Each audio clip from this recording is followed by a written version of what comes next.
अस्सलाम वालेकुम जी, welcome to the second class of CAF one FAR 1। हमने सर अभी लास्ट क्लास में एक चीज़ सीखी कि भाई सबसे पहले तो हमने ये समझा कि कैश फ्लो बनाने का मकसद क्या है। सर कैश फ्लो बनाने का मकसद ये है कि आपका प्रॉफिट और आपके कैश फॉर द ईयर में फ़र्क होता है, और फ़र्क होने के मैंने आपको बेसिक रीज़न दो बताए। पहला बताया सर रिसीवेबल, दूसरा बताया आपको पेएबल। यानी सर हो सकता है मैंने सेल की हो, सेल मेरी PNL में चली गई, हो सकता है उसके पैसे नहीं आए हों, तो दैट मीन्स कि मेरे प्रॉफिट पे तो वो आ रहा है बट वो कैश में नहीं आ रहा, तो देर इज़ एन इनकन्सिस्टेंसी। तो इसको कैसे मुझे शेयर होल्डर को प्रेजेंट करना है, वही स्टेटमेंट ऑफ कैश फ्लोज है, वो मैं आपको सिखाऊंगा। मैंने कहा कि भाई ऐसा भी हो सकता है कि आपने कोई खर्चा किया, यानी एसेट का परचेज करना एक एसेट था, सही जी, नहीं इन्वेंट्री का परचेज करना एक एसेट था, वो एक्सपेंस नहीं था।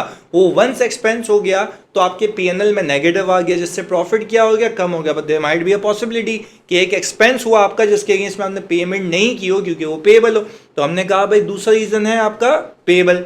यानी सर दो वजूहत अब तक हमने सीखी जिसकी वजह से मेरा प्रॉफिट मेरी कैश फॉर द ईयर से रिकनसाइल नहीं हो रहा होता और मुझे रिकनसाइल करना होता है। मैं अगेन कह रहा हूँ कैसे करना है मैंने नहीं बताया अभी, तो मैं बहुत ही कोर प्रिंसिपल्स पे काम कर रहा हूँ। मैं जब करूँ तो समझ तो आया, वरना तो भाई मैं अगर करवाना शुरू हो जाऊँ तो बोलो पता नहीं कुछ कर रहा है, तो हो ही जा रहा है, मैच भी हो रहा है बट समझ नहीं आ रहा है कि क्या चल रहा है। पर उस समझने के लिए आपने अपनी बेसिक्स को मेरे साथ पहले स्ट्रॉन्ग करना है, फिर मैं कैश फ्लो पे आऊँगा। एक एक करके बुनियाद रखेंगे। दो रीज़न समझा चुका हूँ, ऐसे सारे लाइन से बिछा दूंगा, तो आपने टेंशन नहीं लेनी है, आपने साथ बने रहना है। सही है जी, फोकस होकर देखिएगा। अच्छा भाई, अब यहां पे अगर देखूं तो तीसरी चीज मैंने लिखी हुई है नॉन कैश एक्सपेंस। क्या लिखी हुई है बच्चों? Non cash expense. अब जरा आप सुकून और तामुल से मेरी बात को सीखिएगा, समझिएगा। आपको क्या एक बात समझ आती है कि भाई आपने बचपन में एक एंट्री बनाना सीखी होगी, sir depreciation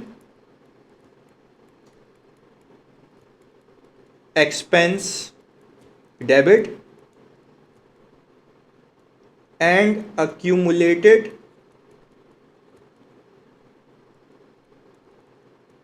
depreciation credit. Example दे रहा हूं सर, मैं एग्जाम्पल ये दे रहा हूं कि मेरे पास लेट से ओपनिंग जो PPE है वो 80,000 रुपये का है। सर कितने का है? 80,000 रुपये का। ओपनिंग PPE 80,000 रुपये का है। मैंने कहा कि सर इसकी रिमेनिंग लाइफ, सर मैंने कहा इसकी जो रिमेनिंग लाइफ है वो है सर 4 ईयर्स। वो कितनी है सर? 4 ईयर्स। मेरी बात को फोकस होकर सुनना, ये मैं कह रहा हूँ ओपनिंग PPE की कैरिंग अमाउंट है। सर आप इसको अलग अलग नाम देते हैं, मैं सारे नाम लिख देता हूँ। ये ओपनिंग PPE की कैरिंग अमाउंट है। सर आप इसको बुक वैल्यू भी कहते हैं, आप कुछ भी कहें, मैं सब बच्चों को साथ लेके चल रहा हूँ। आप इसको WDV भी कहते हैं, written down value. Written down value यानी रिटन डाउन वैल्यू का मतलब है डेप्रिसिएशन के बाद। यानी मेरे पास ये 80,000 रुपये का एसेट मौजूद है। इसमें मैं आपको ये समझाना चाह रहा हूँ कि मेरा इसमें आप समझें अक्यूमुलेटेड डेप्रिसिएशन नेट हुआ है। ये नेट बुक वैल्यू है, ये net book value, again repeat करता हूँ, ये नेट बुक वैल्यू है। अच्छा, अब आपको इसमें कोई चीज़ सिखानी है। सर आप क्या ये मानते हैं कि ये PPE मेरा एसेट है? ये PPE मेरा एसेट है यार। ये इतने कोर प्रिंसिपल्स में आपके काम कर रहा हूँ, आपकी सोच है तो आपने बिल्कुल बने रहना है। सर ये मेरा एसेट है, सही है जी। मैं कह रहा हूँ कि भाई मेरे पास एक ईयर है 2019, ये मेरा 80,000 रुपये का PPE अपीयर हो रहा है यहाँ पे। क्या अपीयर हो रहा है जी?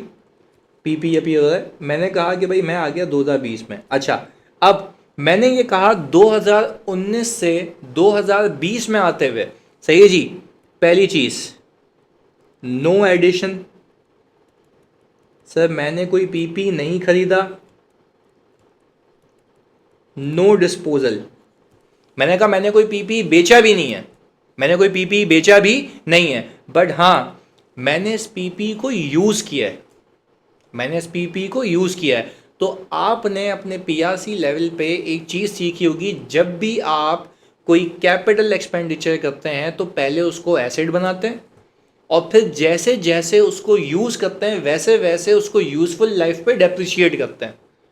तो क्या मैं कह सकता हूँ कि ये कैरिंग अमाउंट ऑफ पीपी जो 80,000 रुपये है, मुझे ये लगता है कि अब ये रिमेनिंग बेनिफिट्स 4 साल के देगी। तो मैंने इसको डिवाइड करा दिया लाइफ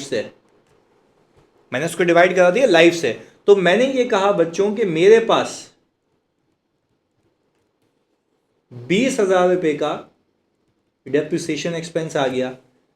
सर मैं आपसे सवाल ये कर रहा हूँ, क्या आपने ये पीपी खरीदा या पहले पिछले सालों में खरीदा हुआ था? सर पिछले सालों में खरीदा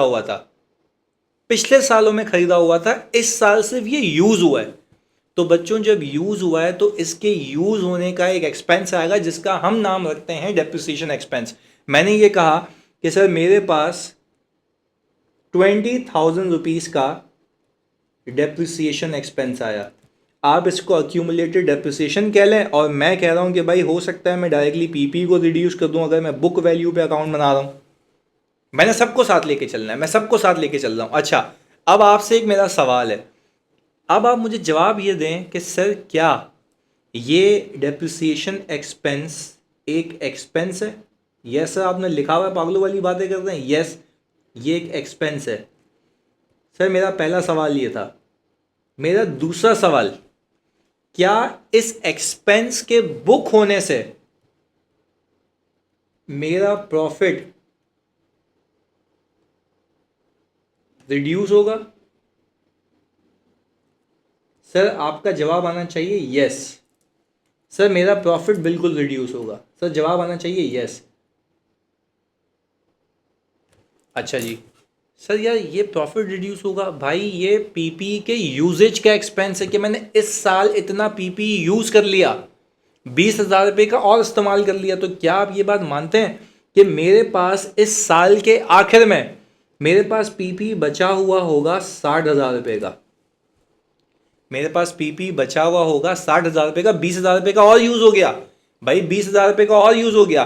तो अगर मैं इसका लेजर बनाऊं बच्चों, लेजर, तो मैंने कहा मैंने पीपी का बुक वैल्यू का अकाउंट बना दिया, यानी अक्यूमुलेटेड डेप्रिसिएशन इसमें नेट हुआ है। तो बच्चों ओपनिंग कितना था? 80,000। क्लोजिंग कितना है? 60,000। अब मैं आपको एग्जाम की अप्रोच पे लेके जा रहा हूँ, बात समझिएगा। तो क्या मैं कह सकता हूँ ना कोई एडिशन है ना कोई डिस्पोजल है, तो मेरा ये पीपी यहाँ पे मैंने डेप्रिसिएशन एक्सपेंस निकाल ली बैलेंसिंग फिगर। मुझे कुछ भी नहीं पता एग्जामिनर, तो मुझे पता है ना ये पीपी ना एडिशन है ना डिस्पोजल है, तो किस वजह से कम हुआ होगा? भाई यूज होने की वजह से कम हुआ होगा। कितना? 20,000 रुपये। अच्छा अब मैं, आप तो सर आप मुझे वजह बता देते ना भाई, मैं तो तीसरी वजह बता रहा हूँ, नॉन कैश एक्सपेंस। अब अपना दिमाग लगाओ, क्या ये बात मानते हो कि सर ये एक ऐसा एक्सपेंस है जो यूजेज का एक्सपेंस है, इसका मेरा कोई कैश आउटफ्लो नहीं है? आप खुद देखें यहाँ पे एंट्री के अंदर एक्सपेंस डेबिट हो रहा है और पीपी या अक्यूमुलेटेड डेप्रिसिएशन क्रेडिट हो रहा है। क्या इस एंट्री का मेरे कैश पे कोई इम्पैक्ट है? सर नो, कैश पे कोई इम्पैक्ट नहीं है। पर आप मुझे एक और बात समझाएं ना सर, जब मेरे कैश पे कोई इम्पैक्ट नहीं है तो इससे मेरा प्रॉफिट तो कम हुआ ना। तो सर कैश पे इम्पैक्ट कब रहा होगा? भाई कैश पे इम्पैक्ट तब रहा होगा जब आपने इस पीपी को खरीदा होगा, जब आपने इस प्रॉपर्टी प्लांट एंड इक्विपमेंट को खरीदा होगा। तो हम आगे जाके ये भी सीखेंगे जब पीपी खरीदता हूं तो क्या इंपैक्ट होता है, वो बाद की बात है। हम एक एक करके लेके चल रहे हैं, आप मेरे साथ बने रहें, आप एक एक रीजन लेके चलें। हम अभी रीजन समझेंगे, पहले लॉजिक समझ आ जाएगी, हाँ यार डिफरेंस इस वजह से आता है, फिर उसको कैसे रिकनसाइल करना है वो बात की कहानी है। अच्छा सर वापस से रिपीट कर रहा हूँ, दो बातें अपने भेजे में रखें। पहली बात, क्या इस बात पे यकीन रखते हो कि पीपी का यूज होना एक एक्सपेंस है? आपका जवाब आएगा यस सर एक्सपेंस है। अच्छा फिर क्या ये बात समझ आती है कि पीपी जब यूज होता है तो जो डेप्रिसिएशन एक्सपेंस होता है तो वो एक नॉन कैश एक्सपेंस है? देखो नॉन कैश एक्सपेंस यूजेज का एक्सपेंस है, तो सर फिर कैश कब गया होगा? भाई कैश तो तब गया होगा जब मैंने इस पीपी को खरीदा होगा 4, 5, 6, 10 साल पहले, जब खरीदा होगा। ये तो मेरे पास ओपनिंग में ऑलरेडी मौजूद था, अब इतना बच गया है, अब 60,000 रुपये का बच गया है। फिर अगले साल कितना बचेगा? 40, फिर उसके अगले साल 20, फिर हो जाएगा 0, क्योंकि पूरा यूज हो जाएगा। क्या ये बात समझ आती है कि नॉन कैश एक्सपेंस का मतलब है, अभी एक एग्जांपल दी डेप्रिसिएशन एक्सपेंस। क्या इस बात पे यकीन रखते हो कि डेप्रिसिएशन एक्सपेंस जब मैं प्रॉफिट एंड लॉस अकाउंट में चार्ज करूंगा, इससे मेरा प्रॉफिट कम हो जाएगा, इससे मेरा प्रॉफिट कम हो जाएगा। तो जब बच्चों मेरा इससे प्रॉफिट कम हो जाएगा और मेरा प्रॉफिट कम होगा और कैश ज़्यादा होगा, तो देयर इज़ एन इनकंसिस्टेंसी। तो इस इनकंसिस्टेंसी को दिखाने के लिए कि भाई मैं शेयर होल्डर को बताऊंगा, मैं शेयर होल्डर को क्या बताऊंगा, मैं शेयर होल्डर को ये बताऊंगा कि भाई आपका प्रॉफिट कम इसलिए हुआ है, सुनना मेरी बात फोकस से। मैं शेयर होल्डर को ये बताऊंगा कि बच्चों आपका प्रॉफिट इसलिए कम हुआ है क्योंकि आपने जो इतने सारे पैसे लगा के एक प्रॉपर्टी प्लांट एंड इक्विपमेंट खरीदा था, मैंने उसको एक साल में एक्सपेंस आउट नहीं किया, मैंने उसको ओवर द पीरियड किया, क्योंकि उसके फायदे एक साल से ज़्यादा के हैं। तभी आपको हर साल एक एक्सपेंस दिख रहा है जिसका इस साल कैश का कोई इंपैक्ट नहीं है। तो मैं इसको ऐड बैक करके दिखाऊंगा, जो अभी मैं प्रेजेंट करके दिखाता हूं कि भाई ये एक ऐसा एक्सपेंस था जिसका कैश का कोई इंपैक्ट नहीं है, सिर्फ यूजेज का एक्सपेंस है। क्या आपको ये बात भेजे में बैठती है, क्लियर होती है? तो सर आई होप आपको समझ आ गया कि नॉन कैश एक्सपेंस का मतलब क्या है। भाई नॉन कैश एक्सपेंस का मतलब ये है कि ऐसे एक्सपेंसेस जिसका कैश के ऊपर कोई हिट नहीं है, ऐसे एक्सपेंसेस जिसका कैश के ऊपर कोई हिट नहीं है। सर ये COGS भी तो बात यही थी पेबल्स में, याद करें। वन ऑफ काइंड ऑफ तो यही है ना कि भाई आपने एक्सपेंस कर लिया जिसका कैश पे कोई इंपैक्ट नहीं है, तो जिससे आपका प्रॉफिट कम हुआ है, कैश अपनी जगह पर है, तो उसको भी ऐड बैक करना है, वो भी देखेंगे आगे। ऐसा ही है। तो बात याद रखिएगा कि भाई आपके पास अब तक कैश फ्लो बनाने के जो रीजंस हैं, वो रीजन तो ओवरऑल तो एक ही है कि आपको पहले तो प्रॉफिट को रिकनसाइल करना है। कैसे? अभी तक एक रीजन है, प्रॉफिट को रिकनसाइल करना है कैश फॉर द ईयर्स है। फिर आपको मैंने दूसरा सवाल किया, तो भाई ये प्रॉफिट आउट क्यों होता है, कैश से मैच क्यों नहीं होता? पहला रीजन हो सकता है जो पैसे कमाए हों वो रिसीव ना किए हों। अगर मैं दुकान पे बैठा हुआ हूँ, मैंने कोई चीज़ बेची दोस्त को, तो मैं ये थोड़ी ना कहूँगा बेची नहीं है, कमाया है मैंने बट पैसे रिसीव नहीं है, उधार पे बेचा है, रिसीवेबल है। तो मैंने कहा कि मेरा प्रॉफिट ज़्यादा है, कैश कम है, तो मैं अपने शेयर होल्डर को बताऊंगा भाई कमाई तो है बट अगर कैश जितना चाहते हो तो उसको माइनस करो, तो फिर आप पहुंचोगे कैश फॉर द ईयर पे। फिर मैंने कहा कि भाई दूसरी चीज़ पेबल्स का गेम है, कि भाई ऐसा हो सकता है कि आपने एक एक्सपेंस किया हो जिसके अगेंस्ट में पे नहीं किया हो। और फिर मैंने कहा नॉन कैश एक्सपेंस है, उसकी एग्जाम्पल क्या थी? Depreciation expense. Depreciation expense is expense of usage, आप यूज कर रहे हैं तो वो डेप्रिसिएशन एक्सपेंस आ रहा है, जबकि इस डेप्रिसिएशन एक्सपेंस का P&L पे तो हिट है बट कैश पे कोई हिट नहीं है, क्योंकि पीपी तो आपने जब खरीदा था तब कैश का हिट था, अभी तो वो सिर्फ यूज हो रहा है। क्योंकि अगर मैं देखो, नाजायज बात है ना कि जब मैं खरीदूं तभी पूरा एक्सपेंस आउट कर दूं, क्योंकि उसका फायदा एक साल से ज्यादा है, तो उसकी यूजफुल लाइफ में मैं डेप्रिशिएट करता हूं। तो this will also create a difference between my cash and my profit. आए सर एक बेहतरीन सी इलस्ट्रेशन करते हैं, सिर्फ किसको लेके? सर सिर्फ किसको लेके? नॉन कैश एक्सपेंस को लेके। फिर रिसीवेबल पेबल पे भी आते हैं, ये प्रॉमिस है, रिसीवेबल पेबल पे भी आते हैं। सही है जी, फोकस होकर सुनिएगा। मैंने कहा आए सर, मैंने कहा ये एक्सट्रैक्ट्स है, सही है जी। मैंने ये कहा कि भाई मेरी सेल्स है 2.5 लाख रुपए की, कॉस्ट ऑफ सेल्स है 150, ग्रॉस प्रॉफिट आ रहा है मेरा 1 लाख रुपए का, डेप्रिसिएशन आ रहा है 20,000 रुपये का, और मेरा प्रॉफिट बिफोर टैक्स है सर 80,000 रुपये का, 80,000 रुपीज़ का। अब ज़रा सुकून से, मैं आपको ऐसा रिटर्न नहीं लगवाऊंगा, मैं आपको एंट्री बनवाऊंगा पहले एक एक करके। मैंने कहा कि सर अब मैं पहली एंट्री बनाऊं परचेजेस की। मैंने कहा मैंने इन्वेंट्री परचेज की, सही है जी। और मैंने कहा sir accounts payable credit, accounts payable credit कितने की परचेज की? देखो यहाँ पे मैंने सब लिखा हुआ है, यहाँ पे मैंने सब लिखा हुआ है सर। मैंने इन्वेंट्री परचेज की 1,50,000 रुपये की। आप मेरे साथ बने रहिएगा। क्या मैं कह सकता हूँ सर ये मेरा एसेट है? क्या मैं कह सकता हूँ मेरा एसेट है? डेफिनेटली यस सर, ये मेरा एसेट है। क्या मैंने इसके लिए पे की है? नो सर, कुछ पे नहीं किया। मैंने कहा चलें सर आप एक काम करें, पे कर दें। हमने कहा अकाउंट्स पेबल डेबिट और कैश क्रेडिट, आपको अकाउंटिंग से लेके चलते हैं साथ साथ। मैंने कहा मैंने 1,50,000 रुपये पे कर दिए,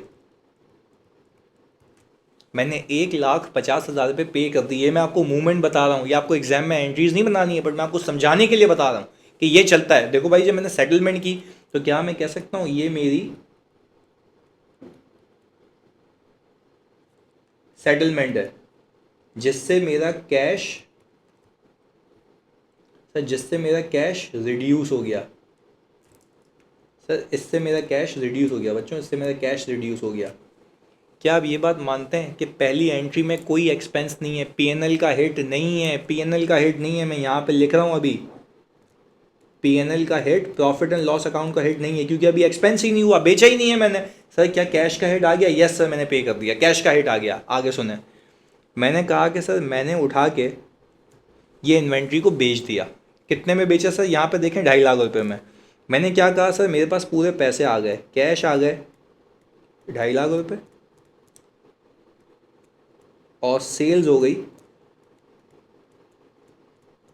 2.5 लाख रुपए की। क्या मैं कह सकता हूँ मैंने अभी कुछ कमाया है? जब मैंने कमाया तो मेरा पीएनएल हिट हुआ, यानी सर ये वाली अमाउंट मेरे पीएनएल में पॉजिटिव आएगी। मैंने कमाई है ना, मेरी कमाई है, तो सर ऊपर वाली क्यों नहीं आई थी? भाई ये एसेट है और सर ये लायबिलिटी है। सर ये लायबिलिटी है, ये एसेट है। मेरा पीएनएल हिट ही नहीं हुआ था अब तक, पहली बार हिट हुआ है। और सर क्या आप ये मानते हैं मेरे पास कैश इंक्रीज हुआ? ये कैश इंक्रीज हुआ। अच्छा अब मैं आपसे कुछ बातें करता चलूँ, क्या आप मानते हो मेरा कैश इंक्रीज हुआ 2.5 लाख से? यहाँ पे कैश मूवमेंट बना रहा हूँ मैं फॉर द ईयर की, cash movement for the year, सिर्फ समझाने के लिए। एग्जाम में बच्चों आपने नहीं करना, एग्जाम में नहीं करना, बिल्कुल नहीं करना, सिर्फ समझाने के लिए बता रहा हूँ ताकि गेम समझ आए। अच्छा मैंने कहा कि भाई cash inflow due to sales कितना है, जानी cash inflow due to sales कितना है? सर आपने कहा 2.5 लाख रुपए, ऐसा ही है। मैंने कहा cash outflow due to purchases and settlement, क्योंकि मैंने सेटल कर दिया है तभी मेरा कैश आउटफ्लो है। कितने का सर? 1,50,000 रुपये का। क्या मैं कह सकता हूँ मेरे पास नेट कैश इनफ्लो आया है 1 लाख रुपये का? नेट कैश इनफ्लो कितना आया है? 1 लाख रुपये का। अच्छा आप मुझे एक बात बताएं, जब मैंने ये इन्वेंट्री बेच दी तो अब मैं एंट्री बनाऊंगा COGS डेबिट और इन्वेंट्री क्रेडिट। सर कितने से बनाऊंगा मैं? सर 1,50,000 रुपये से। क्या मैं कह सकता हूँ कि अब ये मेरा एसेट चला गया तो अब ये मेरा एक्सपेंस है, अब ये मेरा क्या है? एक्सपेंस है। अच्छा मैं यहाँ पे पीएनएल भी बनाता हूँ साथ साथ, profit and loss account, profit and loss account. अच्छा मुझे एक बात बताओ, प्रॉफिट एंड लॉस अकाउंट में मैं बताऊँगा मेरी कमाई कितनी है सर? 2.5 लाख रुपये। मैं बताऊँगा मेरी COGS सर कितनी है? 1,50,000 रुपये। मेरी इनकम कितनी आ गई सर, जिसको मैं कहता हूँ ग्रॉस प्रॉफिट। सर मेरा ग्रॉस प्रॉफिट आ गया 1 लाख रुपये का, मेरा ग्रॉस प्रॉफिट आ गया 1 लाख रुपये का। अच्छा मैं आपको मज़े की बात बताऊं, मेरा ये अमाउंट और ये अमाउंट मैच है, यानी मेरा ये अमाउंट और ये अमाउंट, यानी मेरा ग्रॉस प्रॉफिट और मेरा cash for the year match है, यानी profit for the year and cash for the year match है। सर आप तो कह रहे थे कि वो मतलब अलग होता है, नहीं आता भाई, तब अलग होता है जब या तो रिसीवेबल कुछ लेना बाकी हो या कुछ देना बाकी हो। भाई मैं तो अल्लाह की कसम कुछ लेना बाकी नहीं है, सब कैश में आ गया, कुछ देना बाकी नहीं है, मैंने दे दिया जितना परचेज किया था। तो दैट मीन्स कि यहाँ तक कोई डिफरेंस नहीं है, यहाँ तक कोई डिफरेंस नहीं है। पर अब मैंने सवाल में देखा कि मेरे पास सर एक प्रॉपर्टी प्लांट एंड इक्विपमेंट का अकाउंट है। मैं एग्ज़ाम में ऐसे PP का अकाउंट बनाऊंगा, ओपनिंग देखूंगा 80,000 रुपये और क्लोजिंग बोलूँगा भाई कितना आ रहा है? 60,000 रुपये। अच्छा अब देखो यहाँ पे N1 मैंने लिख के दिया आपको, नो एडिशन और disposal during the year, however depreciation is 20,000। तो मैंने कहा भाई मैंने डेप्रिसिएशन एक्सपेंस बुक किया बच्चों 20,000 रुपये का। मैंने कहा कि सर ये आ गई मेरी बैलेंसिंग फिगर, क्योंकि एसेट खरीदो ना खरीदो, बेचो ना बेचो, एसिड यूज़ तो होना है ना। तो एसिड यूजेज का एक्सपेंस आ गया। अब मैं आपसे पूछता हूँ, मैंने अभी आपको सिखाया था, इस यूजेज की एंट्री ये बनती है। 20,000 रुपये का एक्सपेंस हो गया तो सर क्या मैं पीएनएल में दिखाऊंगा? मैं बोलूँगा शेयर होल्डर को भाई मैंने जो मैन्युफैक्चरिंग की थी उसका भी तो एक्सपेंस है, पीपी खरीदा था, अब यूज़ भी तो हो रहा है, उसका एक्सपेंस भी पार्क करो। मैंने कहा चले भाई मैं पीएनएल बना रहा हूँ, डेप्रिसिएशन एक्सपेंस आ गया 20,000 रुपये का। सर मेरे पास प्रॉफिट फॉर द ईयर कितना आ गया? Profit for the year sir 80,000 रुपये। अब there is the disparity between my profit and cash, अब आउट हो गया ना। तो सर अब बात समझें, मैंने तो आपको 3 रीज़न बताए थे सर, आपने तो कहा कि यहाँ पे तो वो तो थे ही नहीं। भाई यहाँ पे सिर्फ एक ही रीज़न है आउट होने का।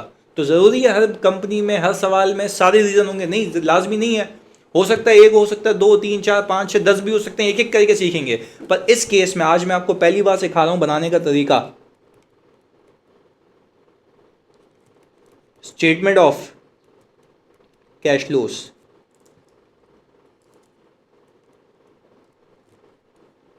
स्टेटमेंट ऑफ कैश फ्लोज के अंदर आप शुरू करते हैं प्रॉफिट बिफोर टैक्स से, या स्लैश अभी आप सिर्फ ये रखें प्रॉफिट से। आपका प्रॉफिट कितना है जानी? 80,000 रुपये। सही है जी, आपका प्रॉफिट कितना है? 80,000 रुपये। आपने यहाँ पे हेडिंग डालनी होती है एडजस्टमेंट्स की, adjustments for non cash expenses. किसकी एंट्री डालते हैं? Adjustments for non cash expenses. और यहाँ पे पहला लिख रहा हूँ मैं depreciation expense.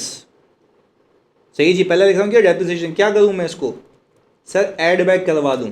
Sir add back करवा के मुझे मिल गया कैश फॉर द ईयर। अच्छा, अब आप अपने शेयर होल्डर को पता है क्या बता रहे हैं? आप अपने शेयर होल्डर को क्या बता रहे हैं?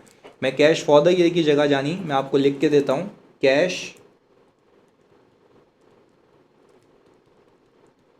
Inflow for the year.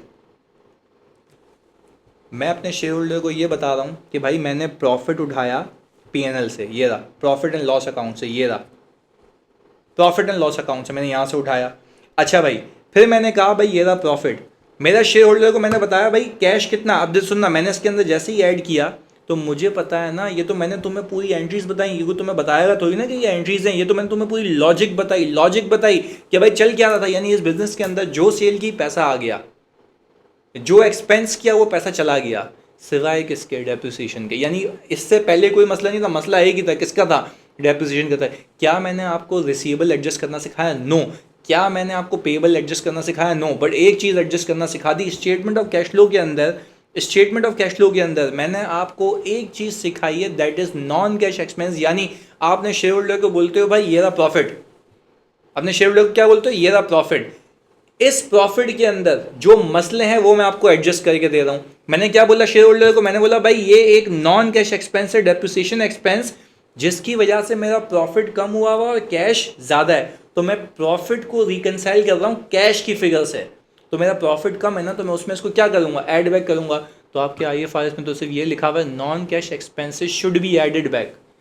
तो non cash expense add back तो मैं तो आराम से लिखवा देता तुम्हें तो लॉजिक नहीं पता होती ना, फिर सवाल सोल्यूशन तो हो जाता। पर क्या ये बात समझ आ रही है? नॉन कैश एक्सपेंसेस ऐसे एक्सपेंसेस होते हैं जिसकी वजह से मेरा प्रॉफिट कम हो जाता है, जिसका कैश पे कोई इम्पैक्ट नहीं होता। तो मैं अपने शेयर होल्डर को बाकी पंचायतों में नहीं डालता, मैं सिर्फ उसको बोलता हूँ भाई ये वो चीज़ है जिसकी वजह से प्रॉफिट कैश से रिकनसाइल नहीं था, मैं उसको ऐड बैक करके दे देता हूँ। वहाँ पे मेरा कैश फॉर द ईयर क्या हो गया? रिकनसाइल हो गया। अब आप देखें ज़रा, मैं इसमें क्या करूँगा? ओपनिंग बैलेंस ऐड करूँगा। मैं जैसे ही ओपनिंग बैलेंस ऐड करूँगा,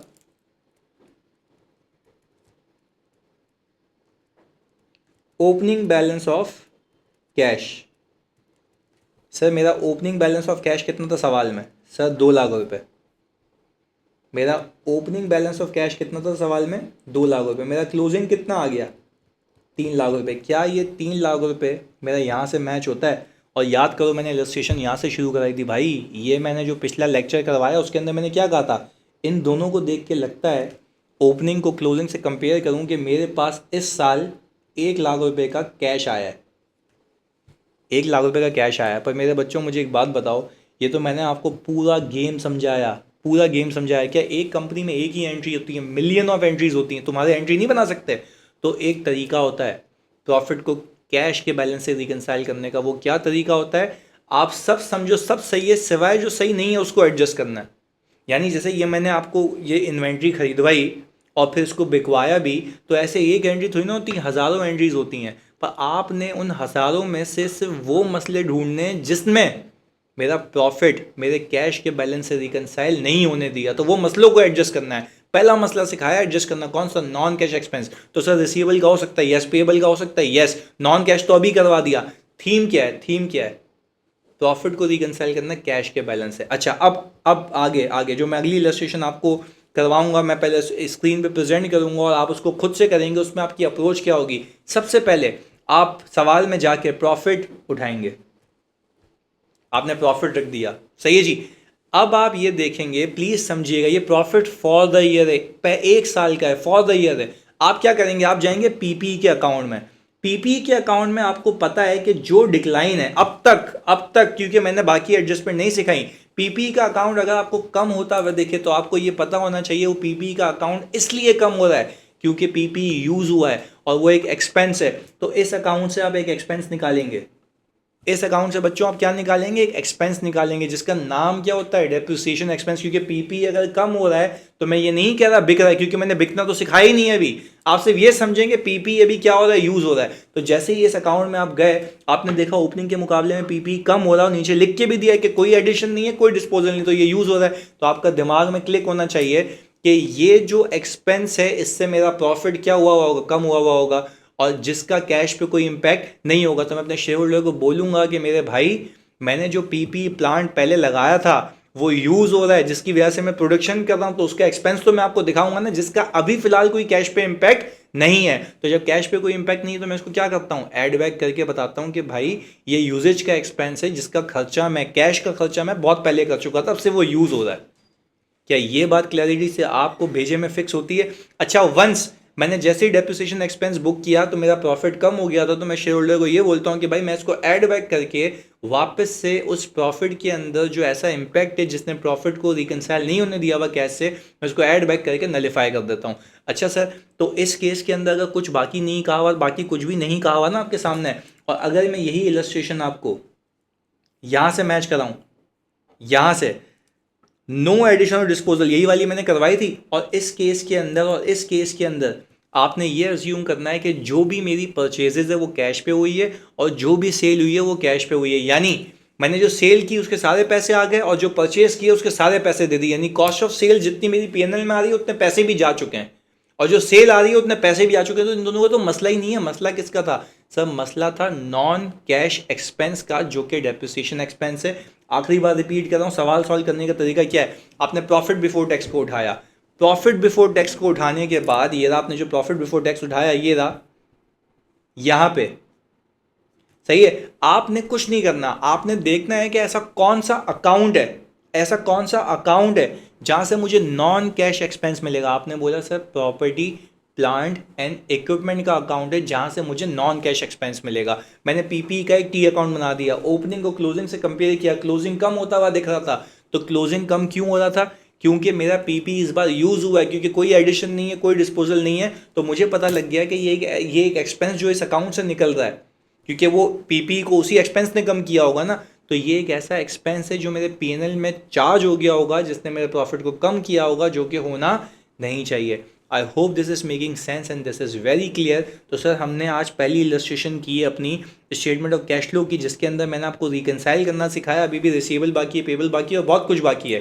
तो मैं आपको खाली एज अ नमूना ये खाली आपको चीज़ दिखा दूं कि देखें इसने क्या किया हुआ था। कहाँ से शुरू हुआ बच्चों? प्रॉफिट बिफोर टैक्स से। ये देख रहे हो डेप्रिसिएशन एक्सपेंस, यहाँ पे ऐड बैक हुआ हुआ है। तो मैंने आपको लॉजिकली अभी सिर्फ एक ही लाइन आइटम सिखाया और मैं बोल रहा हूँ मज़े से सीखेंगे, जल्दी हमें है नहीं, क्योंकि मैं मज़े से एक एक लाइन आइटम सिखाऊंगा और आपको पूरा कैश फ्लो आ जाएगा जी। जज़ाकल्लाह।